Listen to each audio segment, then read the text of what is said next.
नहीं तू बता अरे मार देखे तोर काहे भेड़ गात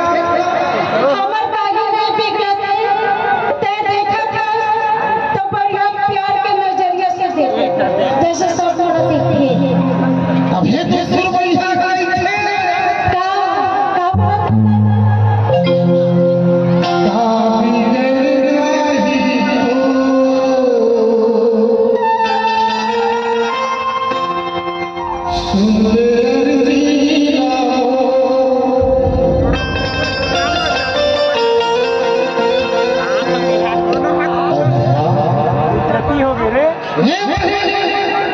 आज तक में तिरिया चरित्र देखे रहे हम देखे रहे लेकिन नवागढ़ में पहली बार डौका चरित्र पहली बार देखे पहली बार देखता सारा ये पूरी की आगो साले गंगा सरल गिरे भारी माया देखो हम देवी के आगो में कीर्तन देवी के आगो में गंगा सरल हमार दयाल दास भैया घरों के थे ये सारा डौकी के आगो में गंगा सरल पहली बार देखते थे शायद अगर न जाना वही होने जा जाता अब ये पूरी घर को सोमान सो दिया कहाँ थे माधव ने मूर्ति बन के हरा थे ना डोला इधर चरित्र लगे तो देखा था देखे हां जा वाह बेटा डौकी चरित्रम बैंकुट जाबे रे बैंकुट हेलो क्या है क्या है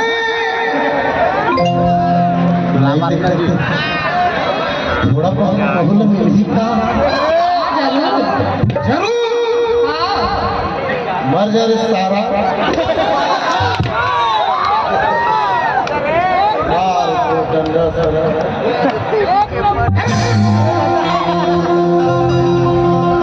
साले मरद जा इज्जत बिगाड़ का बिगड़ जाही तो सुंदर जीला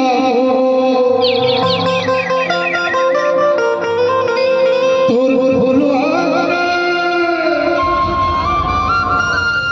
दमक चेहरा मन से गंदे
कैसे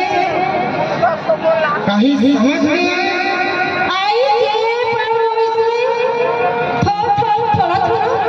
थोड़ा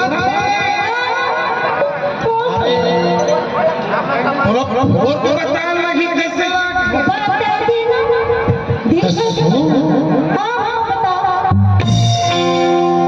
अरे जोड़ीदार रोती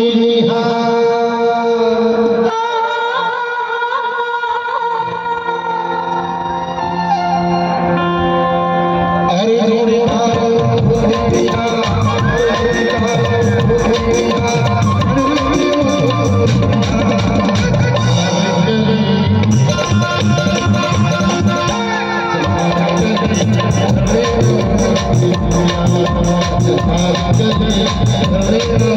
Thank you.